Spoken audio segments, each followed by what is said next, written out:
السلام عليكم طلابة خوێن کاران عزیز سڵاو و ڕەحمەتی خودای گەورە بڕژێ بەسەرتان مامۆستای اسماعیل سەباح ئەمڕۆکە لە خزمەتتانم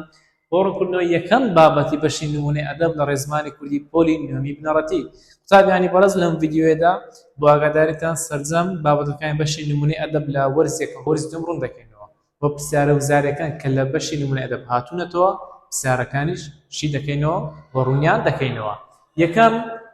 بابەت یاخود یەکەم شاعر لە بەشی نمونەی ئەدەب ئەژبێت لە حاجی قادری کۆی قوتابیانی بەڕێز حاجی قادری کۆیی بابێن بزانین ژیانی حاجی قادری کۆیی چۆن بووە لە حاجی قادر ناوی تەواوی حاجی قادر ئەحمەد ئەسعەدە لە ساڵی 1970 لە گوندی گۆڕقەرەج لەدایک بووە لە شاری کۆی ئاگاداربە لەو زاری هێنابیەوە دەگو حاجی قادری کۆی کەی لەدایک بووە دەڵێ 1970 لە چێ لەدایک بووە دەڵێ مامۆستا لە گوندی گۆڕقەرەج لە شاری کۆیە پاشان لە ئەستەمبۆڵ لە ساڵی 1997 کۆچی دوایی کردووە ئەگەر هینایە وتی حاجی قادری کۆی لە کوێ وفاتی کردووە یان لە کوێ کۆچی دوایی کرد لێ لە ئەستەمبۆڵ ساڵی چەند لە 1997 و هەر لە ئەستەمبۆڵ نێژراوە باش دەڵێ حاجی قادری کۆی پێش چوونە ئەستەمبۆڵ شارەکان لە دەوری چی بوون واتە پێش حاجی قادری کۆی بچێتە ئەستەمبۆڵ شعرەکانی دەربارەی چی بوون لەسەر چ شعری دەنووسی دەڵێ پێش چوونە ئەستەمبۆڵ شعرەکانی حاجی قادری کۆی تەنها شعری دڵداری و ئەڤینی بوو ئەو پێشوێ بچێتە چێن دەرێ پێشوێ بچێتە ئەستەمبۆڵ پاشان حاجی قادری کۆی دەچێتە ئەستەمبۆڵ و خاڵی وەسەرخان لە ژیانی حاجی قادری کۆی ڕوودەبزانین خاڵەکان چی و هۆکارەکان چییە دەڵێن چ شتێک هۆکار بۆ خاڵی وەسەرخان لە ژیانی حاجی قادری کۆی بە خاڵ ڕوونمان کردوێتەوە یەکەم لە ئەستەمبۆڵ کەوتە ناو ژیانێکی تازەوە چونکە ئەستەمبۆڵ ئەو کاتە شوێنی کۆبوونەوەی نەتەوە ئازادی خوازەکان بوو هەر بۆیە ئاوڕێکی لە میلەتەکەی خۆی داوەتەوە کانگای شعری نەتەوەی تەقی وەتەوە لە ئەستەمبۆڵ حاجی مامۆستای کوڕەکانی بنەماڵەی بەدرخانیەکان بوو ئاگادار بە بنەماڵەی بەدرخانیەکان بنەماڵەیەکی گەورە و ڕۆشنبیری نەتەوەی کوردە بنەماڵەی بەدرخانیەکان کوردپەروەر بوون و دەمێک بوو بە دوای ئامانجڕاوەکانی گەلی کورد تیان دەکۆشی خاڵی پاواتە خاڵی سێم لە ئەستەمبۆڵ مەموزینی ئەحمەدی خانی خوێندەوە مەموزین داستانێکە قوتابیانی بەڕێز داستانێکی دڵداری نێوان مەموزینە کە ئەحمەدی خانی نووسیوێتی لە ئەستەمبۆڵ حاجی قادری کۆی ئەو داستانێک خوێندێتەوە پاشان پێشەکی کەوتە بەردەست و ئەمە شوای کرد بیری نەتەوەێت لە حاجی قادری کۆی سەر هەڵدا خاڵێکی تر دوورکەوتنەوە لە زێدی باو باپیران و ئاوارەبوون وای کە بیرهۆشی حاجی بەرەو وڵات و شارەکەی بێت و هەمیشە هەست و سۆز بۆ نیشتمانەکە بزێت کاتێک کە مرۆڤ لە وڵات و نیشتمان و شارەکەی خۆیدا دەبڕێت ئیتر تۆزێک لە نامۆی غەریبی ڕووی دەکاتن جا بۆیە حاجی قادری کوژ لەبەرەوەی لە ئەستەمبۆڵ بووە دوور لە زێدی باو باپیرانی خۆی بکە شاری کۆیە بووە بۆیە هەست بە غەریبی و نامۆی دەکات ئیتر لەو شێوەیە وا دەکات کە هۆنراوەی پوخت و جوان و ڕەوان و هۆنراوەی نامۆییمان لە بۆ بنووسێت پرسیارێشتر قوتابیان لە وزاری دووبارە بۆتەوە چێ یەکەم شاعری نەتەوەی کوردە ئاگادار بە یەکەم شاعری نەتەوەی کە دەڵێ یەکەم شاعری نەتەوەی واتە چێ بە یەکەم شاعری هەستی نەتەوایەتیدا دەرێت بەڕابەری شعری نەتەوایەتیدا دەرێتن دەڵێ ئەحمەدی خانی کە لە 1650 لەدایک بووە 1906 کۆچی دوای کردیان بە یەکەم شاعری نەتەوەیدا دەرێت واتە یەکەم شاعیر بووە کە شعری بۆ نەتەوەی کورد نووسیوە باشە دوای ئەحمەدی خانی حاجی قادر دووەم شاعری نەتەوەیە لە ئیمتحانی هێنابیەوە گوتی چێ بە یەکەم شاعری شعری نەتەوەی کوردیدا دەرێت دەڵێ ئەحمەدی خانی ببوورە دەڵێ ئەحمەدی خانی ئەگەر گوتی لە دوای ئەحمەدی خانی چێ بە شاعری نەتەوەی دادەرێتن دەڵێ حاجی قادری کۆیی باش بابێن بزانین ئەو دەردانەچین کە حاجی قادر دەستنیشانیان کردەوە چارەسەرەکانیان چییە یەکەم دەڵێت دووبەرەکەی و ناتەبای بەلای حاجیەوە دەردێکی کوشندەیە لە وزاری هێنابیەوە وتی بەلای حاجی قادری کۆییەوە دەردێکی کوشندەیە چی وچی دووبەرەکی و ناتەبایی باشە چارەسەری ئەم دەدەش ڕێکەوتن و یەکڕێزیە بۆ من دەڵێت تا ڕێک نەکەونە قەبیلی ئەکراد هەروە دڵ خراپە ئاباد یعنی هەتا وەکو گەلی کورد ڕێک نەکەی لە ناو خۆیاندا هەروە شاروێران و ماڵوێران و دەربەدەر و ئاوارە دەبن هینا بێت تارێک نەکەون قەبیلی ئەکراد هیچ چێم هۆنراوەیە دەڵێ هی حاجی قادری کۆیە دەڵێ لە هەمووی گرنگتر چەک و زانستی بە دوو مەرجی سەرەکی بنەڕەتی بۆ خەبات و بەگەشتداچوونەوەی دوژمن داناوە هینا بێت کامە شاعیر چەک و زانستی بدون مەرجی سەرەکی بنەڕەتی بۆ خەبات و بە گشتدا زوون دژمن داناوە کام شاعیر سەک و زانستی بە مەرجی سەرەکی بنەڕەتی بۆ خەبات و بە گشتدا زوون دژمن داناوە دەڵێ حاجی قادری کۆی بۆ نون لە هونراوەیەکدا دەڵێ چی ئاو سەک و زانستی لە بیر مەکە دەڵێ بە شیر و خامە دەوڵەت پایدارە ئەمن خامەم هەیە شیر نادیارە باشە واتە بە پێنووس و بە چەک دەوڵەت دروست دەبێت ئەمن پێنووسم هەیە بەڵام شیرەکەم نادیان وەز لێی سەرکردی ئاگادارە وەز لێی سەرکردێ دەڵێ حاجی پێی وا بۆ ئەوی گەل بە ئامانجی خۆی بگات پێویستە بە دەوری سەرکردیەک ڕابەرێک و پێشڕەوی نەتەوەیدا کۆ بێتەوە دەڵێ لە ڕۆما کەوتە بەرچاوم کەسێکی هائیم و حەیران بە هەیئەت تێیگەیم کوردە بە شێوەی ئەهلی کوردستان کە چوومە خزمەتی پرسییم برادەر خەڵکی کام جێگای لە کام لا هاتووی گریا گوتی بابان گوتم بابان دڵم داوە گوتم باوکە هەموومان بێ کەسی لێرە چ قەوم ماوە گەلێ حەیفە مەگیری هەر وەکو باران ئەوە لە پێما بالئاستان بۆ کەسێکی بینیوە کە بەڕواڵەت حاجی قادری کۆیدی ناسیوێت کە ئەو کەسە کوردە ئیتر ئەو شعرەی نووسیوە زانیمە پرسیارەکانی حاجی قادری کۆیی شیکار بکەین پرسیارێکەکەم لە حاجی قادری کۆیی لە ساڵی بۆ شای لەگونی گۆڕ قەرزەدای وتمە 1870 حاجی قادری کۆیی کێ کوێست دوای کرد 1897 حاجی قادری کۆیی لە گوندی بۆ شای لەدایک بوو دەرێ لە گوندی گۆڕ قەرز لەدایک بوو لە ڕۆما کەوتە بەرچاوم کەسێکی هائیم و حەیران هونراوی چییە؟ هونراوی حاجی قادری کۆییە لە دوای ئەحمەدی خانی بەڕابەر لە شعری نەتەوەیدا دەڵێت چێ؟ دەڵێ مامۆستا حاجی قادری کۆیی دوای دەڵێ تارک نەکەم قەبیلی ئەکراد هەروە دەبن خەرابە ئاباد بەرهەمی چییە؟ دەڵێ مامۆستا بەرهەمی حاجی قادری کۆییە حاجی قادری کۆیی لەکوێ کۆچی دوای کردووە؟ هەولێر سلێمانی تاران یان ئەستەمبوڵ ئەم گوتمان لە ئەستەمبوڵ کۆچی دوای کردووە لە تورکیا دەڵێ بەلای حاجیەوە دەردێکی کوشتن چی بچی؟ دەوڵەمەندی و زەنگینی هەژاری و نەداری دەستنەوەکی و ژێدەستی یاخود دووبەرەکی و ناتەبایی ئەچڵێ دووبەرەکی و ناتەبایی دەڵێ بەلای حاجیەوە دوژمنی سەرەکی کورتچەیە تەماحکار و داژیرکار جەلهێزەکان وڵاتانی دراوسی یاخود تیسیان تەماحکار و داژیرکار دوژمنی سەرەکی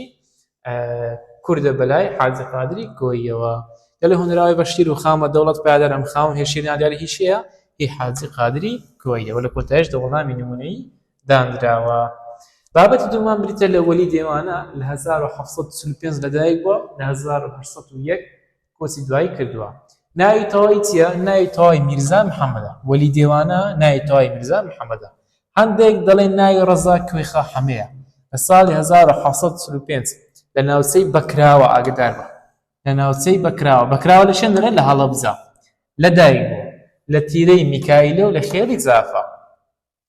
وەلی لە منداڵیەوە خەریکی چی بووە؟ خەریکی شوانی بووە ئایا وەلی دێوانە هۆنراوەکەی بە چ زارێک نووسیوە؟ دەڵێ هۆنراوەی بە زاری گۆران واتە بەچی بە هەورامی هۆنراوەی نووسیوە گۆران واتە هەورامی ساری شر ببورن دەڵێ لە منداڵیە بەچی خەری بوو بە چ زارێک هۆنراوی نووسیوە گوتی لە منداڵیەوە خەریکی شوانی بووە هەروەها بە زاری گۆران هۆنراوەی نووسیوە شعری نووسیوە خۆشویستەکەی وەلید ناوی چی بوو؟ چ کارێگەری شەو لەسەر وەلی دێوانە؟ خۆشویستەکەی وەلی دێوانە ناوی شەمسە بوو یان شەم هەردووچیان باشە یەک ناون شەمسە و شەم هەردووچیان یەک کەسن و بۆتە ئیلهام بەخشی شعری وەلید ئەگەر هینایە وتی چییە بۆتە ئیلهام بەخشی شعری وەلید چی جواب دەمەوە؟ یان دەڵێم شەم یان دەڵێم شەمسە هەردووچیان هەمان کەسن کە خۆشەویستی وەلی دێوانە بووە دەڵێ ئایا وەلی دێوانە خوێندەواری هەبووە زۆر بە شارەزانی ئەدەب لەو باوەڕدان کە وەلی دێوانە نەخوێندەوار بوو بێت ئاگادارە پێیان وابە کە وەلی دێوانە خوێندەواری نەبوو واتە نەیتوانی بە بنووسێت بخوێنێتەوە بەڵام سەرنیشانێک بەلایەوە دەچێت کە خوێندەواری هەبوو بێت ئەویش بەهۆی ئاگادار شعرەکانی حافزی شیرازی و سعدی هەروەها فیردەوسی بوو بێت کە ئامانشێک لە سەرچاوە شعری وەلی دێوانە سارشتە دڵ ئایا مەبەستی شعری لای وەلی دێوانە چی مەبەستی شعری واتە ئایا شعرەکانی دەربارەی چێ وەلی دێوانە لە شعرەکانی زیاترە بەلای مەبەستی دڵداری و ئەڤینی بووە زمانی شعری وەلی دێوانە چۆن بووە؟ ئایا چ جۆرە کێشێکی شعری بەکارهێناوە؟ دەڵێ زمانی شعری وەلی دێوانە سادە و ڕەوان و ئاسان بووە هەموو کەس تێگەیشتووە هەروەها چێشی خۆماڵی بڕگەی بەکارهێنا بەشی زۆریشە هونراوەی دابڕگەین هیناوی لە وزاری دەگوت زۆربەی زۆری هۆنراوەکانی وەلی دێوانە چەند بڕگەیین 5 بڕگەیی 8 بڕگەیی 10 بڕگەیی یاخود 7 بڕگەیە شتێمان وسە 10 بڕگەیی ئەم ئاسانی ڕەوانیە تامچێژی شعری میلیان بە شعرەکانی وەلی دێوانە بەخشیوە وەلی دێوانە ساڵی چەند کۆچی دوای کردوان لە ساڵی 1801 کۆچی دوایی کردووە لە گۆڕستانی سەید سادق نێژراوە شعرێکمان هەیە بەناوی شعری یاران نەزەرگم باشە هۆنراوەی یاران نەزەرگم هینایەوە لە وزاری گوتی هۆنراوەی یاران نەزەرگم هیچەیە دەڵێ هی وەلی دێوانەیە دەڵێ یاران نەزەرگم من شەم شێوەیە تیردان نەزەرگم هەر وەختێک کەمەیە و ئاکای مرگم ئەمانەت کەفەن نەکەن وەبەرگم بەو شەر نەشۆران حاشەی ئەندامە دەڵێن یاران نەزەرگم من شەم شێوەیە تیردان نەزەرگم یعنی یاران ئەی هەوار لە زەرگم ئەی هاوار لە زەرگم چ بووە دەڵێ شەم بە شێوەیەک تریدا لە زەرگم شەم تیری لە زەرجی مندا کاشی من عاشق بووە دەڵێ هەر وەختێک کەمەیە و ئاکای مرگم هەر وەختێک کە دێتن وادەی مەرگم ئەمانەت کەفەن نەکەن وەبەرگن دەڵێ وەسیەتم وایە کفنم نەکەن باشە وەسیەتم وایە کە کفنم نەکەن سار وزارەکانی وەلی دێوانە ساڵی چەند لەدایک بووە گوتمان لە 1945 لەدایک بووە ساڵی چەند کۆچی دوایی کردووە لە 1901 کۆچی دوایی کردووە وەلی دێوانە لە ناوچەی بۆ شای لە هەوزە لەدایک بووە لە ناوچەی بەکراوە وەلی دێوانە خۆشەویستی چی لە دڵدا بوو خۆشەویستی شەمی لە دڵدا بوو زۆربەی هۆنراوەکانی وەلی دێوانە چەند بڕگەین گوتمان 10 بڕگەین هۆنراوە یاران نەزەرگم بەرهەمی چێیە دەڵێ مامۆستا هی وەلی دێوانەیە هۆنراوێ پاسۆنرای هەر وەختێک کەمەیە ئاکانی و مەرگم تەواو دەکرد بە نیوە دێڕی ئاگدارە دەرێت تەواو دەکرد یعنی لە پاش ئەو نیوە دێرەی چ نیوە دێرەشتی کە دێ یاران نەزەرگم من شەم شێوەتیدان نەزەرگم بۆ شەرت و نەشۆران ئەندامم ئەمامەت کەفەن نەکەن وەبەرگم هەر وەختێک کەمەیە ئاکامی مەرگم ئەمانەت کەفەن نەکەن وەبەرگم وەڵامی تا وەڵامی ڕاست و دروستە زمانی شعری سادە و ڕەوان بوو هەموو کەس تێگەیشت بووە تایبەتمەندی شعری چێ بوو ئەوە تایبەتمەندی شعری وەلی دێوانەی شاعیر بوو دەرە هەر لە منداڵیەوە خەریکی شوانی بوو چێ دیسانەوە وەلی دێوانە کەواتە وەڵامی پا وەڵامی ڕاستە دەڵێ وەلی دێوانەوە شعری زیاتر بەلای چدا بوو سیاسی کەوڵاتی وەسفی سروش یاخود دڵداری و ئەڤینی دەڵێ مامۆستا دڵداری و ئەڤینی ئەوەش وەڵامە نمونەییەکانە ئێستا بابین بابەتی پیرەمێردی شاعری گەورە و بەناوبانگی کورد پیرەمێرد حاجی تۆفیق محمود بەگ ڕوون بکەینەوە پیرەمێرد قوتابیانی بەڕێز ناوی تەواویچە ناوی تۆفیق محمودە پیرەمێرد ناوی تۆفیق محمودە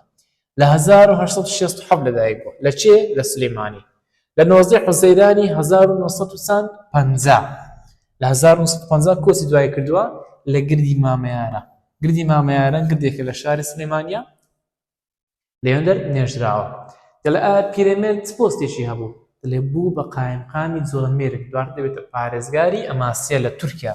لە وزاری هاتبووە دەگوت چێ بوو بە قایمقامی جۆڵەمێرگ دواتر بوو پارێزگاری ئەماسیە لە تورکیا دەڵێ مامۆستا پیرەمێردی شاعیر باش چ ڕۆژنامە گۆڤارش بڵاو کردوێتەوە دەڵێ لە ئەستەمبوڵ ڕۆژنامەی کوردی بڵاو کردووە ئاگادار بە لە ئەستەمبوڵ پیرەمێرد ڕۆژنامەی کوردی بڵاو کردێتەوە پاشان پیرەمێرد گەڕاوەتەوە سلێمانی لە 1926 دەبێتە سەرپەرشتکاری ڕۆژنامەی ژیان کە لەلایەن شارانی سلێمانیەوە دەردەچوو لە ساڵی 1937 چاپخانە و ڕۆژنامەیەکی دامەزران بە ناوی چاپخانە و ڕۆژنامەی ژین لە ساڵی چەند لە 1937 ڕۆژنامەی ژین و چاپخانەی ژینی دامەزران لە 1926 بۆ سەرپەرشتای ڕۆژنامەی ژیان و لە ئەستەمبوڵ ڕۆژنامەی کوردی بڵاو کردوێتەوە واتە سێ ڕۆژنامەی لە ژیانی خۆی بڵاو کردوێتەوە کە ڕۆژنامەی کورد لە ئەستەمبوڵە ڕۆژنامەی ژیان لە سلێمانی لەلایەن حاجی قادری کۆییەوە بۆ سەرپەرشتیار و لە 1926 دەرەچوو و لە 1937 ڕۆژنامەی ژینی لەگەڵ چاپخانەی ژینی دامەزران دەڵێت پیرەمێرد کەسێک چۆن بوو هەوڵی چی دەڵێ خاوەن بیر و باوەڕێکی پێشکەوتووی ڕووناک بوو باوەڕی تەواوی بە زانست و خوێندەواری هەبووە زۆر لای گرنگ بوو کە کچانی کورد بخوێنەوە خاڵە گرنگە کام شاعیر زۆر لای گرنگ بوو کە کچانی کورد بخوێنێت دەڵێ پیرەمێردی شاعیر دەرێ ئافرەتی بە نیوەی کۆمەڵ دادەنا باشە هەروەها بیر و باوەڕیش نەتەوەی بەرزی هەبوو جژنی نەورۆزی زیندوو کردەوە زۆر مهمە قوتابیانی بەڕێز و بەرگێکی نوێی کردە بەری هەڵدانووسینی کوردی بکات بە لاتینی بەڵام ئەو هەڵی سەر نەکەوتوو یعنی ئەم هەڵی سەرکەوتوو نەبوو ببورن ئەم هەڵی سەرکەوتوو نەبوو زەینتانەتی جێژنانە نەورۆزان کاتێک کە دەچینە سەفرە و گەڕان و سەیران هۆنراوەک لێ درێت یاخود گۆرانێک لێ درێت لە ئەم ڕۆژی ساڵی تازەی نەورۆز هاتەوە بۆ هۆنراوی پیرەمەردی شاعیرە ئەم ڕۆژی ساڵی تازەی نەورۆزە هاتەوە جێژنێکی کۆنی کوردە بەخۆشی بەهاتەوە چەند ساڵ گوڵی هیوای ئێمە پێپەس بوو تاکوپار هەر خوێنی لاوەکان بوون بە گوڵی ئاڵینەوە بەهار حەسەن زیرەکەش کردێ گۆرانی کاچی خۆم ئەو هۆنراوی پیرەمەردی شاعیرە باشە حەسەن زیرە کردێ گۆرانی بۆی بیناسەوە لە جێژنی نەورۆزی زیندوو کردەوە و بەرگێکی نوێی کردە بەری باشە بۆ هەوڵیشدا ڕێنووسی کوردی ئێستا ئەو ڕێنووسە ئەو نووسینانە هەوڵیدا بیکا بە لاتینی واتە لە زیاتر بە ئەلفوبەی ئارامی بنووسین بە ئەلفوبەی لاتینی نووسینەکانی خۆمان بنووسین بەڵام ئەو هەڵی پیرەمێرد سەرکەوتوو نەبوو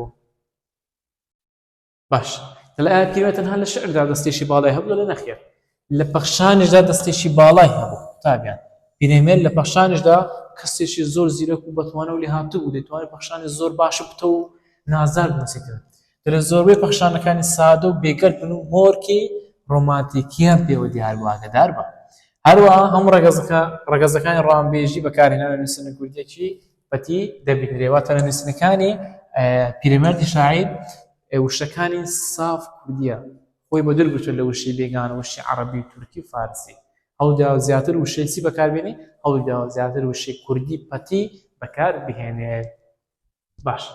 ئایا پیرەمێرد هیچ بەرهەمێکی وەرگێڕراوی هەیە دەڵێ پیرەمێرد چیرۆژ لە تورکیە وەرگێڕاوە مۆندا دوان سوارەی مەریوان مەموزین هەروەها کەمانسەژەن ئەو سێ بەرهەمەی وەرگێڕاوە شعرەکانی پیرەمێرد چەند زۆرن قوتابیان شعرەکانی پیرەمێرد دوو زۆرن واتە سەر بە دوو ڕێبازن ئەوانش ڕێبازی کلاسیک و ڕۆمانتیک دەڵێ ئەو کۆمەڵە شعرێکە کلاسیکن بریتە لەو شعرانەی کە لە سەرەتای ژیانی شاعیرەتی لە ئەستەمبوڵ دایناون باشە واتە ئەو شعرانە کە سەر بە ڕێبازی کلاسیکن ئەو شعرانە کە پێش ئەوەی بچێتە ئەستەمبوڵ شعری بە کلاسیکی نووسیوە لەژێر کارگەری شاعیرانی وەکو حافزی شیرازی نالی سالم حاجی قادر هەروەها مەولەوی بووە دووەم جۆری شعری پیرەمێرد ئەو کۆمەڵە شعرێک کە چینە ڕۆمانتیکین کە هەنگایەک بوو بۆ بەرەو پێشچوونی هونەری ئەدەبی لای پیرەمێرد کە کاریگەر بە شاعیرانی وەکو عەبدولحەق حامید نامیق کەمال کە تورکیان واتە لەژێر کاریگەری ئەو دوو شاعیرە تورکە پیرەمێردی شاعیر شعری ڕۆمانتیکی نووسیوە شعری ڕۆمانسیزمی نووسیوە باش دەڵێت سیما و ئەدگاری شعرەکانی پیرەمێرد چین یعنی سیما و تایبەتمەندەکانی شعرەکانی پیرەمێرد چین بابی ڕوونیان بکەینەوە یەکەم دەڵێ لە هۆنراوە و نووسینەکانیدا کوردیەکی پەتی بەکارهێناوە شارەزای هەموو شێوەکانی زمانی کوردی بوو ئەوە یەک دوو بەرهەمەکانی بە زمانی خەڵک نووسیوە تاکو خەڵک چێژ و خۆشی لە شعر و پەخشانەکانی وەربگرن سێ مەبەستە شعرەکانی بریتی بوو لە ئەڤینی نیشتیمانی هەروەها کۆمەڵایەتی بەشی زۆری پەندە کوردیەکانی کردەوە بە چی بە شعر بزانین پیرەمێرد بەستە ناسرێتەوە پیرەمێرد بۆی دەناسرێتەوە کە پەندی زۆر نووسیوتەوە پەندە کوردیەکانی بە شێوەی شعر نووسیوە ئێستاش پەندەکانی پیرەمێرد هەیە سێ بەرگە لەوانەیە ئەوەندە دەبی سێ بەرگە هەڵان دەبم ئەو هەموو پەندە کوردی بە شعر نووسیوتەوە بەڕاستی کابراایکی فەیلسوف و عالیم و زانا بووە باش دەڵێ بەشی زۆری هۆنراوەکانی مۆرکی خۆماڵیان پێوە دیارە زۆر گرنگە و خاڵە واتە بەشی زۆر هۆنراوەکانی پیرەمێردی شاعیر مۆرکی خۆماڵی ناو نەتەوەی کوردیان پێوە ڕادیارە چکە پیرەمێرد کارگەر و بەشێ بە مەولەوی وەلی دێوانە هەروەها بێسارانی هەروەها زۆرنەی شعرەکانی لەسەر چێشی پەنجەیی دەبڕگەیی داناوە ئەگەر هیناوە لە ئیمتحان گوتی پیرەمێرد هۆنراوەکانی لەسەر چ جۆرە کێشێک داناوە لە زۆرەی هۆنراوەکانی لەسەر چێشی پەنجەیی دەبڕگەی باشە واتە شعرەکانی دەبڕگە بووینە هۆنراوەکان هەیە بە ناوی هۆنراوەی ئەبێ بەخشندە ملکەچکە ئەو هۆنراوەی هیچەیە هی پیرەمێردی شاعیرە ئەبێ بەخشندە ملکەچکە لە ڕاست موسەخۆری خۆی سڕاحی سەرفرۆدێنێ لە بۆ پیاڵەکە تێکا بۆی کە ئاوداری لەسەر سەرڕاگرتووە ئەیزانی چیتایە لە لای لەنگە کە پەروەردەی نوقمکە گەورەی وایە لقی شۆڕ درەختی وەی ئەخۆن بێ ئەرچی بەردوودار پەلی بەرد بۆ چی بۆ پەلی بەرزە پەلی بەرد بۆ پەلی بەرزە لە قەش بۆ سەر پەلی بەردار یعنی خەڵک فێرە بەرد لە داری بەردار دەگریتن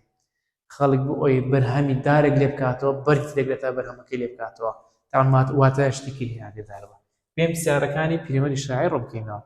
حاجی تۆفیق بەجی ئاغا مەسرەفک ناوی چییە ئەو ناوی تەواوی پیرەمێردا ساڵی چەند لەدایک بوو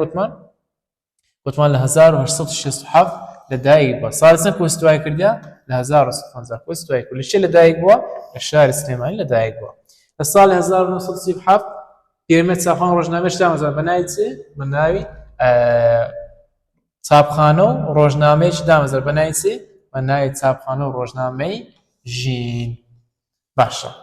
جەرجی نەورۆز زیندوو کردەوە بەرگێکی نوێ کردەبەری ئەوە چێ بوو ئەوە پیرەمێردی شاعیر بوو کارمانە بەرهەمی وەرجێڕدراوی پیرەمێردە تۆفە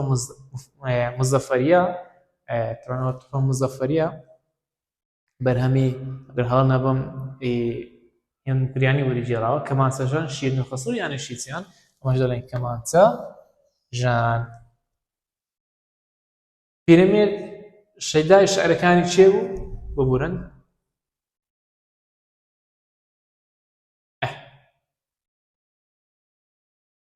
پیرەمێرد شەیدای شەعرەکانی چێ بوو دیوان شەعرێکی وەرجێرا سەر شێوەزاری کرمانزی خوار و دیوانە شەعرەکەی مەولەوی وەرجێرا سەر شێوەزاری کرمانزی خوار و شەعرەکانی پیرەمێرد بە دوو ڕێ بازە دەکەن ئەوانیش چییە کلاسیک و ڕۆمانتیک هۆنراوە ئەوێ بەخشندە ملکەسکار لە ئاسم و سەخۆری خۆی هی چێیە ئەو هی پیرەمێردی شاعیرە پیرەمێرد لە ئەستەمبوڵ ڕۆژنامەی چی بڵاو کردەوە لە ئەستەمبوڵ ڕۆژنامەی کوردی بڵاو کردەوە دەستێکی باڵای لە نووسینی فارسیدا هەبوو ئەوە چێ بوو ئەو پیرەمێردی شاعیر بوو پیرەمێردی شاعیر لە کوێ نێژراوە دەڵێ مامۆستا لە گردی مامەیارە نێژراوە بەشی زۆری هۆنراوەکانی مورکی خۆماڵیان پێوە دیارچوو کاریگەر بووە مەولەوی هەروەها وەلی دیوانە ئەوە چێ بوو ئەوە پیرەمێردی شاعیر بوو بەشێکی زۆری پەندە کوردەکانی کردو بە شێعر چێ بوو ئەویش عینە پیرەمێردی شاعیر بوو هەژار موکریانی شاعری گەورە و نەمری نەتەوەکەمە هەژاری موکریانی قوتابیانی بڵێ ساڵ هەبووە 18 دەرەجەی لێ هاتووەتەوە ساڵ هەبوو بەتەنیا هەژاری موکریانی 18 دەرەجە ڕێکی لێ هاتووەتەوە باوی بزانی ژیانی هەژاری موکریانی چۆن بووە لە هەژاری موکریانی ناوی تەواوی عەبدوڕەحمان کوڕی مەلا محەممەدە لە ساڵی 1920 لە مەهاباد لەدایک بووە لە کوردستانی ڕۆژهەڵات یاخۆ ڕۆژهەڵاتی کوردستان سەرەتای خوێندنی لە چیە بووە سەرەتای خوێندنی لە مزگەوت و سوختەخانە بووە بە هیوا بوو بێتە مەلا و جێگای باو باوکریان بگریتەوە بەڵام بۆی مدنی باوکی ئەم هیوایە لە دەستداوە هەژاری موکریانی زوو باوشی کۆسی دوای دەکاتەوە یەکتر بڵێن مەسروف و مەسئولیاتی ماڵی دەکەوتە سەر بۆیە واز لە بوون بە مەلا دەهێنێت هەژار کەسێکی چۆن بوو دەڵێ هەژار هەرزوو هەوای نیشتیمان پەروەری دەکەوێتە سەر لە دامەزرانی کۆماری کوردستاندا ڕۆڵی هەبووە تاکە شاعیرێک کە لەو بەشی نوێنێ دەبێت باز بکرێەوە ڕۆڵی هەبی لە کۆماری کوردستان چییە ئەویش هەژاری موکریان لە وزارەی هاتووەتەوە لە پێناوی نیشتیمانیدا تووشی دەربەردەری و ئەشکەنجەدان بووە ناچار کراوە دوای ڕوخانی کۆماری کوردستان ڕوو بکاتە عێراق ماوەیەک لە بەغدا دەمێنێتەوە ماوەیەش لە نێوان کوردەکانی سووریا دەمێنێتەوە لە شۆڕشی ئاگادار بە زۆر مهم ئەوە لە شۆڕشی مەزنی ئەیلول بەشداری کردووە لە ساڵی 1961 هەروەها ئەندامی کۆڕی زانیاری کورد بووە ئەوەی کە لەوەم دیاری کرد هەموو پرسیاری وزاری لێ هاتووە قوتابیانی بەڕێز ئەوەی کە لە بۆت دیاری کرد هەر هەموو پرسیاری وزاری پێشتر هاتووەتەوە لە وزاری دەڵێ هەژار شاعری دڵداری بووە دەڵێ نەخێر هەژار شاعری دڵداری نەبووە چونکە عاشقی چێ و دۆڵ و چیای کوردستان بوو ئاشتی خواز و پێشکەوت و خواز بوو ئەوش لە وزاری هاتبووە دەگو عاشقی چیا و دۆڵی کوردستان بوو هەرو ئاشتی خواز و پێشکەوت و خواز بوو چێ بوو هەژاری موکریانی بوو باشە دەڵێ ئایا بەرهەمی وەرجێڕایی هەبووە بەڵێ بەرهەمیش زۆر وەرجێرا سەر زمانی ئازەری و ڕووسی فارسی لەماوەی ژیاندا ئەو سەردە گرینگە پرسیاری وزاریە لە ماوەی ژیانیدا مرۆڤێکی بەرهەمدار بووە چێ ئەو هەژاری موکریانیە شعری من و بولبول هی کێیە شعری من و بولبول هی هەژاری موکریانیە دەڵێ بولبول ئەی یارەکەی دێرێ خنجی لانێ دەند و بزێرێ هاوفەردی زووم بۆ هەژاری هاوڕێی پێشم لە دڵداری وە بیرت دێ پاییزی پار ڕەشپۆشی دەشت و زەردی دار ئەوە هەنگاوی هیچە ئی هەژاری مکوریان نییە دەکرێت بێتەوە بڵێ بولبول ئەی یارەکەی دێرین خونجی لانەی دەندووک ئێرە بکاتە بۆ شای باشە بۆیە ئاگال لێی هەبێتدان ئەڵێن پرسیارەکانی هەژاری مکوریان ڕوون بکەینەوە عەبدوڕەحمانی کوڕی مەلا محەممەد ناوی تەواوی چییە ناوی تەواوی هەژاری مکوریانیە ساڵی چەندە دایک بووە لە 1920 لەدایک بووە سەرەتای خۆی لە مزگەوت و سوختەخانە بوو ئەوە چێ بوو هەژاری مکریانی بوو لە دامەزراندنی کۆماری کوردستان ڕۆڵی هەبوو چێ هەژاری مکریانی بەشدار لە شۆڕشی مەزنی ئەلول کردبوو دیسانەوە چێ ئەویش هەر هەژاری مکریانی ئاشتی خواز و پێشکەوت و خواز بوو چێ هەژاری مکریانی ئەو هەم پرسیار و وزارەکان ئاگادار بە شاعری دڵداری نەبوو چونکە عاشقی چێ و دۆڵ و چای کوردستان بوو چێ ئەوە هەژاری مکریانی کام لەم شعرانە بەرهەمی هەژاری مکریانی من و بولبول یاران نەزەر بێم خەندەکەی بەیان پەندی برسی ئەمەش دەڵێ مامۆستا من و بولبول بولبول ئەی یارەکەی دێرین خونجی لانەی دەندووک بۆ شای جوان زێڕین ئاڵ بچوو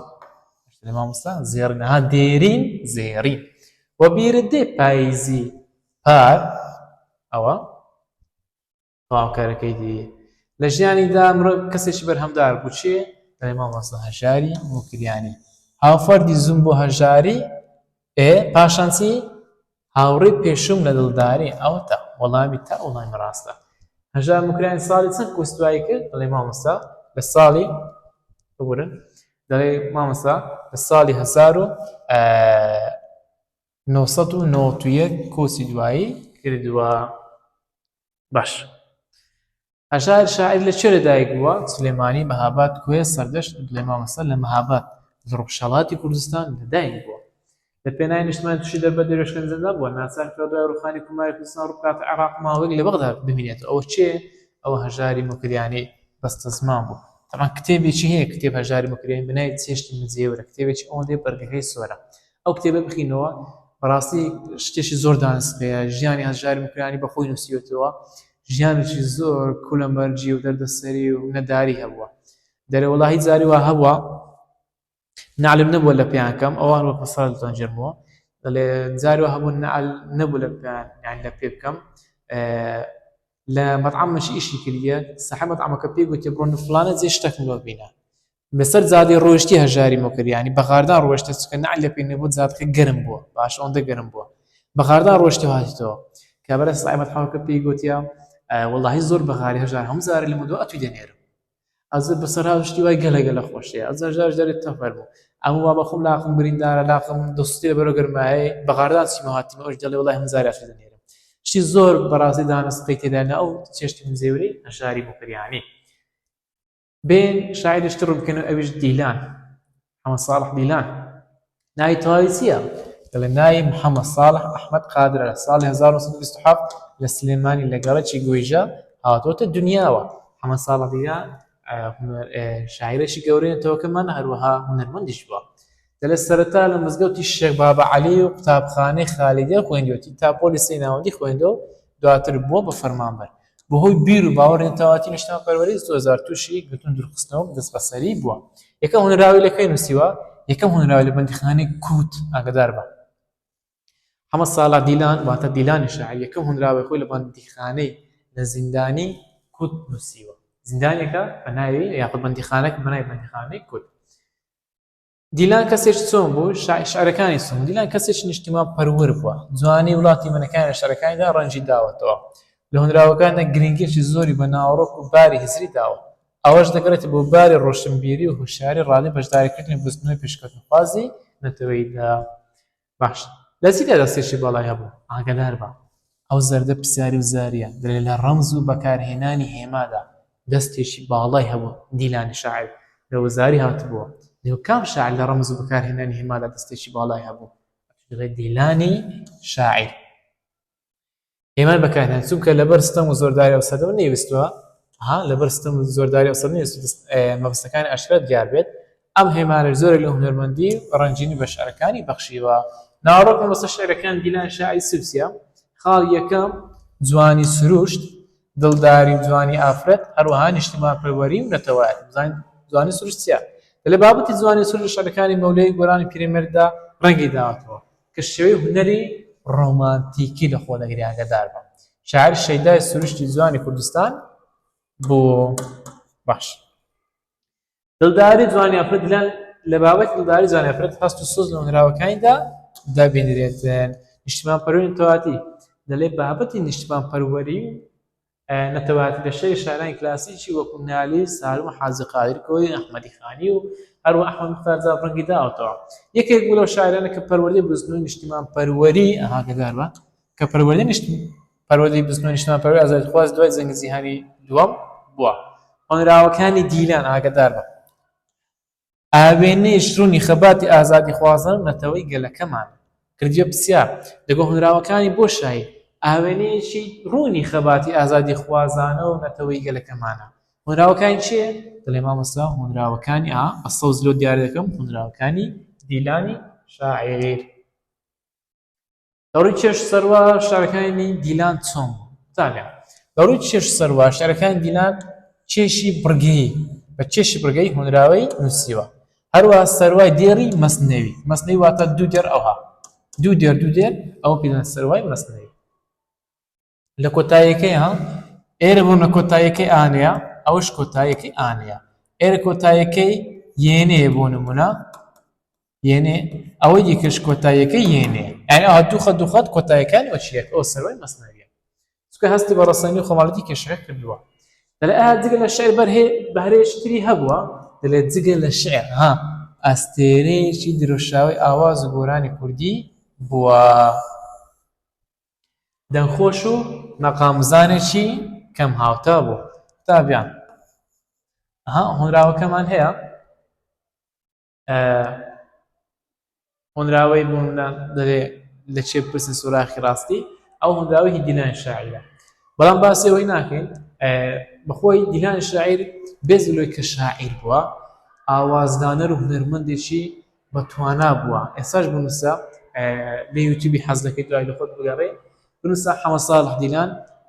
هونەرمەندێکی زۆر بەتوانایە گۆرانیەکانی زۆر خۆشن بەڕاستی. دوای دێرە مامۆستا فێری گۆرانیمان دەکە کاشی مەولویە کە تێبگەیت. شێعری شێخ مەحموودی زیندوو هیچییە شێعرێکمان هەیە بەناوی شێخ مەحموودی زیندوو هیچیە ئەو شێعرە هی دیلانی شاعیرە. دەڵێت لە چێ بپرسین سوراخی ڕاستی دیارە نزیکتر هەر بەرانانە بەرانان دەخیل دراوسێ دڵسۆز ئێستا ئەوبەر کەی لا میوانە هەواڵێ بپرسە لە داری کەلی شێخ لەوێ ماوە یا لە سەیوانە. ئەو هۆنراوە هیچیە دیلانی شاعیرە دەکرێت بڵێ لە چێ بپرسین سوراخی ڕاستی بەکانی وە دێرتەوا دەکرێت دەڵێت دیارە نزیکتر هەر بەرانانە. ئەوە تەواوکەرەکەیتی بێن پرسیارەکان حەڵبوون حەمەد ساڵح دیلان ناوێتەوەی کەمە شاعیرە دیلانی شاعیر بە خۆت پێ دەڵێت. دیلانی شاعیر ساڵی چەند لەدایک بە گوتمان دیلانی شاعیر دی کاشی من یعنی لا بخۆم حەلی بکەم ئەوە گەڕامەوە چەند لەدایک بووە 1970 لەدایک بووە. کەی کورسی دوای کردی 1990 هەموو شاعیرەکان لەسەرەوە ژیان و بردنەکەی نووسیە لەدایک بوونەکەی بردنەکەی نووسیوە. باش ئێستا دەرێ مامۆستا بەخۆی غەڵەتی کرد بڕم بەسەری گوتمان لە 1927 لەدایک بووە. لەبەر بیر و باوەڕ و نیشتیمانپەروەری نەتەواتی زۆرە تووشی گرتن و دوورخستنەوە چارمەسەری بۆ چێ ئەوە دیلانی شاعیر. دیلانی شاعیر یەکەم هۆنرا لە بەندیخانەی چێ نووسیوە ئەبوو غورێب موستەفا سلێمانی یاخود کوت دەڵێ کوت دەستێکی باڵایە بوو لە بەکارهێنانی ڕەمز واتە هێمە بۆ دەربڕینمە بە ستایبەتی. ئەوە چێ بوو؟ دەڵێ مامۆستا دیلانی شاعیر. شەیدای جوانی سروشتی کوردستان دارشکەمێنەوە دیوەنە ڕەنگاوڕەکانی گوڵ و گوڵزاری بەهار بوو. چێ؟ مامۆستا دیلانی شاعیر. لە هۆنراوەکانی هەستێکی قوڵ و سۆزێکی بەتین و کارگە دەبێت بە ڕادەیەکی وا کە هیچ جوانێکتر نایگاتێ ئەوە چێە؟ ئەوە دیلانی شاعیرە. هۆنراوەکانی بۆ شاعیر ئاوێنەش ڕوونی خەباتی بزنەوەی نەتەوەی و ئازادیخوازانەی گەلەکەمان هی چییە؟ دیلانی شاعیرە هەلوم دیاری کردی. دیلان لە ڕووی چێشەوە چێش چی بەکارهێناوە؟ لە ڕووی چێشەوە چێشی بڕگەی بەکارهێنا. لە ڕووی سەروا سەروای چی بەکارهێناوە؟ سەروای مەزنەوی بەکارهێناوە. جگە لەوەی شاعیر بوو ئەستێرەیەکی دیار و ئاواز و گۆرانی کوردی بوو. چێ ئەوە؟ دەڵێ مامۆستا دیلانی شاعیر. دەنگخۆش و مەقامزانێکی کەم هاوتا بوو. چێ؟ دیسانە دیلانی شاعیر. ئەم نیوە دێرە بە کامە نیوە دێر تەواو دەکرێت لە چێ پرسی سۆراخی ڕاستی دیارە نزیکتر هەر بەرانان. ئەم نیوە دێرە بە کام نیوە دێرتەوا دەکرد هەواڵی بپرسە لە داری کەلی شێخ لەوێ ماوە یا لە سەیوانە ئەم نیوە دێرەکان نیوە دەرتەوا دەکرێت بەرانان دەخیل دراوە سەید و سۆس ئێستا ئەو بەرە چەی لا میوانە کەواتە لە مامۆستا وەڵامی تا وەڵامی ڕاست و دروستە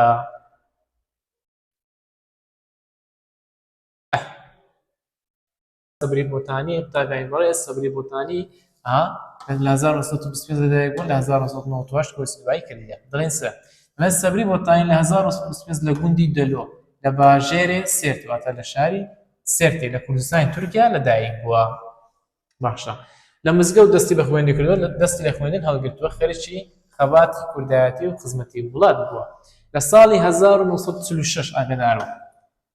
هاتەگرتن واتە دەست بەسەر کراوە گیراوە لە زیندانی مووسڵ دەست بەسەر کراوە تا ساڵی 1961 پاشان هاتوتە ناو ڕیزەکانی شۆڕشی ئەیلۆل ئایا سەبری بۆتانی کەسێک چۆن بوو دەڵێ سەبری بۆتانی چرای مەیدان و ئەدەب ڕۆشنبیری کوردیە بەرهەمەکان بریتین لە چی لە پەخشان و هونراوە هەم پەخشانی هەم هونراوی هەیە خۆشەویستی وڵات و کوردایەتی مرۆڤایەتی و برایەتی هونراوەکانیدا هەیە ئەوەندەی بزانی خراپ نییە کوردایەتی مرۆڤایەتی برایەتی هەر سەیەک ئاوازوو ڕێتمی داوە هونراوەکانی ئاسان و ناسک و نووسراون هەموو کەسێک تێدەگات بە درێژایی ژیانی خەریکی خەبات و بۆگەلی کورد و کوردایەتی و بووە خامەی ئەو هەمیشە بە بڕشتیدا بووە دەیان لە کۆڵینەوە چیرۆک و پەخشان و بابەتی فۆلکلۆری و ڕۆژنامە گوڤارەکاندا بڵاو کردوێتەوە ئەوەندەی بزانی خراپ نییە ساڵی چەند کۆستوای کردێت دەڵێ مامۆستا لە 25 دەی 1998 لە ئۆسلۆ لە پایتەختی نەرویجە تەمان ئۆسلۆ کە پایتەختی نەرویجە کۆچی دوای کردو هەر لەوێ نێژدراوە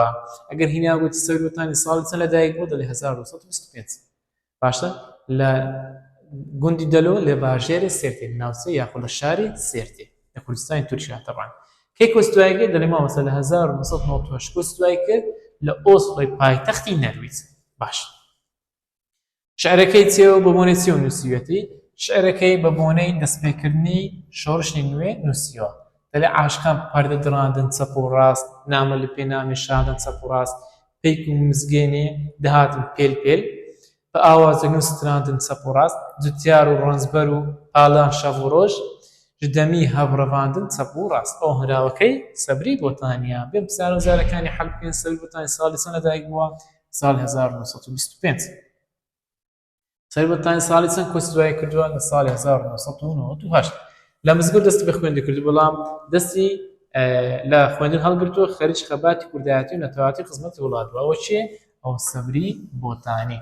سەبری بۆتانی لەکوێ لەدایک بووە ئەستەمبول سولەیمانی مەهاباد سێرتێ مامۆستا سێرتێ سەبری بۆتانی لەکوێ کۆچی دوای کردووە ئۆسلۆ ئەستەمبول سلێمانی هەولێر مامۆستا لە ئۆسلۆ کۆچی دوای کردیان بەرهەمەکان سەبری بۆتانی بریتی بوو لە چ تاری سەرۆ گەشتنامە هۆنراوە پەخشان هەراوە یانە شیچیان لە مامۆستا بریتی بوو لە پەخشان و هۆنراوە ساری هەفتەم شعرێک نووسیوە بۆنەی دەستپێکردنەوەی شۆڕش ئەوە چێ بوو ئەوە سەبری بۆتانی عاشقان پەرد ڕاندن چەپ و ڕاست ئەم هۆنراوە هیچ چییە هەژار مکریانی سەبری بۆتانی تاهیر بەگەزاف مەناجی زیگەشت مامۆستا سەبری بۆتانی عاشقان پەرد ڕاندن چەپ و ڕاست باوازە نووسراندن پێک و مزگەی دەهات ینی پێک و مزگەی دەهاتن پێل پێل ژدەمی هەفتەڕاندن چەپ و ڕاست نامە لە پێ نامی شادن چەپ و ڕاست لە عاشقان پەردە دڕاندن چەپ و ڕاست نامە لە پێ نامی شاندن چەپ و ڕاست ئەوە بۆی تەواو دەکرێت شعرەکانی دیکەش ئەوە بە هەموو شێوە دەتوانی تەواویان بکەین قوتابیانی بەڕێز پرسیاری 12 بوون لە سەبری بۆتانی ساڵی چەند دەست بەسەر کراوەتە گیراوە دەڵێ مامۆستا لە 1946 سەبری بۆتانی ساڵی 1946 لە زیندانی بۆ شای دەست بەسەر کراوە چیان دەرێ لە زیندانی مووسڵ سەبری بۆتانی ساڵی 1000 و چەند هاتوو ناو ڕیزەکانی شۆڕش دەڵێ مامۆستا 1960 سەبری بۆتانی لە گوندی بۆ شای لە کوردستانی تورکیا لەدایک گوندەکە چ بوو گۆڕقەرەز دەلۆ بەکراوە یاخۆ شەناغا مامۆستا لە گوندی دەلۆ ئەوە سەرجەم پرسیارەکانی سەبری بۆتانی بوو ئەو جارە مقداد مەدحەت بەدرخان مقداد مەدحەت بەدرخان چییە کوڕی میر بەدرخانە بنەماڵەکان بە مناڵەی ئازیزان باشە بنەماڵەکە بە مناڵەی ئازیزان دێتە باسک واتە بۆ ناوەی ناویان دێتن لە لە ساڵی 1514 تا 1607 میرێن میرنشینێ بۆتان ئەو بنەماڵەکەی خۆیان کە بە بنەماڵەی ئازان دەهاتە باسکردن لەو ساڵی حتا ئەو ساڵی کە تقریبا دەکاتە 333 ساڵ ئەگەر غەڵەت نەبوو دەکاتە 333 ساڵ چێدە میری میرنشینی بۆتان بوو باشە میری میرنشینی بۆتان بوو ڕوو لە شکلی نجان لە چاندنی هەستی نەتەواتیدا هەبووە میر بەدرخان شتێش تایبەتە بوو دەڵێن میر تایبەت میر پارەی تایبەت بە میرنشینی بۆتان هەبوو باشە وەچی مقدار بەدرخان ئاواری قاهیرە بۆ بوو دەچووی کاربەستانی عوسمانیان دەویست بای ڕۆژنامەفانی و ئازادی بیری ڕاوێناو کوردان بڵاو بێتەوە بەو مقدار بەدرخان ناچار بچێتە قاهیرەی پایتەختی میسر و ڕۆژنامەیەکی بەناوی کوردستان دەربچووی ئاگادار بە چێ ڕۆژنامەی کوردستانی بڵاو کردەوە میقداد مەدحەت بەدرخان باش یەکەم ڕۆژنامەی یەکەمی ژمارە ڕۆژنامەی کوردستان ساڵی چەند دەرچوو یەکەمین ژمارە ڕۆژنامەی کوردستان لە 22 نیسانی 1898 لە قاهیرە دەرچوو چێ بڵاوی کردەوە میقداد مەدحەت بەدرخان ئەگەر لە ئیمتحانە بۆ هیناوگوت چێ یەکەم ڕۆژنامەی بڵاو کردەوە لەناو کوردا دەڵێن میقداد مەدحەت بەدرخان ساڵی چەند لە 1898 لە چێ بڵاوی کردەوە لە قاهیرەی پایتەختی میسر باش ڕۆژنامەی کوردستان تا ساڵی چەند بەردەوام بوو لە ڕۆژنامەی کوردستان تا ساڵی 1992 بەردەوام واتە 4 ساڵ کە لە 4 شاری جیاواز ژمارەکانی بڵاو دەکرایەوە هەر ژمارەیەک 2000 دانەی لێ چاپ دەکرا یعنی هەر ژمارەیەک کە بڵاو دەکراوە لە ڕۆژنامەی کوردستان 2000 نسخەی لێ ئیساق دەکرا و بڵاو دەکرا 2000 نسخەی لێ پرێنت دەکرا باش میقداد مەدحەت بەدرخان چەند ژمارە دەچوان لە ڕۆژنامەی کوردستان دەڵێن میقداد مەدحەت بەدرخان ژمارەیەک هەتا 5 دەرکردووە چکە دوایی نەخۆش دەکەوێت سوڵتانی عوسمانی ناچاری کرد کە بگەڕێتەوە ئەستەمبوڵی بەڵام براکەی میقداد مەدحەت بەدرخان بەناوی عەبدوڕەحمان پاشا بەدرخان چووە جنێڤی پایتەختی سویسرا ژمارە 6 هەتا 19 لە چێ بڵاو کردەوە لە جنێڤ ئاگادار لە جنێڤی پایتەختی سویسرا عەبدوڕەحمان پاشا برای میقداد مەدحەت بەدرخانی لە ژمارە 6 هەتا 19 لە جنێڤ بڵاو کردەوە پاشان عەبدوڕەحمان پاشا گەڕایەوە قاهیرە ژمارە 20 هەتا 23 لە قاهیرە بڵاو کردەوە پاشان ژمارە 24 لە چێ بڵاو کردەوە لە لەندەن لە بەریتانیا بڵاو کردەوە هەروەها ژمارە 25 هەتا 29 لە ڤۆلکستۆنی ئینگلتەرا چاپ کردووە و ژمارە 30 کە کۆتا ژمارەکانیتی ژمارە 30 لە جنێڤی چاپ کراوە دوا ژمارەی ڕۆژنامەکە بوو لە کۆتا ژمارە ڕۆژنامەی کوردستان ژمارە چەند بوو و ساڵی چەند بوو لە کۆتا ژمارە 31 بوو هەروەها لە 14 نیسانی 1992 دەرچوو بابەتەکەی ڕۆژنامەی کوردستان لە چ پێکات یانی کاتێکە ڕۆژنامەی بڵاو دەکراوە چ بابەتە شتێکدا بڵاو دەکراوە دەڵێ مامۆستا بابەتی سیاسی دیرۆکەی جوانی هەروەها ئاینی جوانی واتە کۆمەڵایەتی دیرۆکەی واتە مێژووی باش ئەوەش پرسیارەکانی میقداد مەدحەت بەدرخانی ئەگەر پێویست پێ بوو یا دەتوانین بە خۆت سکرینشۆتی پێ یاخود پرسیارەکان لە لای خۆت بنووسیتەوە بۆ ئەوەی لە شەوی ئیمتیحان بتوانی سوودیان لێ ببینیت و هەروەها بەکاریان بهێنی تاوەکو نمرەی تەواوی خۆت بەدەستبێنی لێرەدا هاتینە کۆتایی بابەتی بەشی نمونەی ئەدەبی کوردی پۆلی بڵاڕەتی بە هیوان سوتان لە تەواوی وانەکان بینی بێ قوتابیانی بەڕێز لە هەڵە و کەم و کورتەکانەوە بورن ئینشاءڵڵا خودای گەورە هەموو لایەکمان سەرکەوت و سەرفراز دەکات ئێوە شادومان کوردستانمان ئاوادان سەلام عەلەیکوم وەڕەحمەتوڵڵاهی وبەرەکاتوه